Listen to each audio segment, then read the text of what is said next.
How's it going? This is Bob King, and I'm going to do a quick video of the Manpa multi-cutter.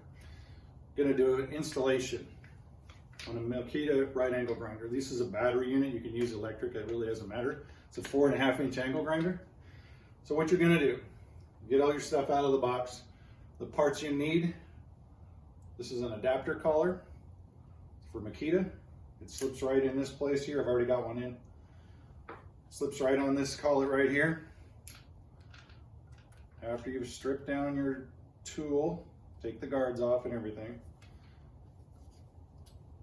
you then can put your adapter, drive adapter on. It just threads over the arbor, just like that. Next, the main housing with cutter slips over all of that. And we're going to tighten that down in place using the Allen wrench that they provide also.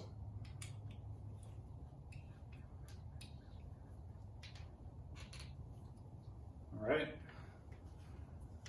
Now we have to attach the drive belt. So we slip the belt over the top of the cutter head. You can pull this towards you or set it on the table and push down. It's spring loaded in here, so that provides tension. I just pull it towards me and slip the belt over the top of the drive. Now this is going to be loose, so you have to tighten that up. That set screws right here. The tension that the spring inside here puts on it, probably suitable. I give it a little pressure outward to make sure it's nice and tight. So there you have it. It's installed. It's ready to go. There's a handle that goes in here too, but for these purposes, just real quickly, I'm going to show you that this, you can run it with or without. You can use the right handle for your angle grinder here as well, but the other handle comes out the side.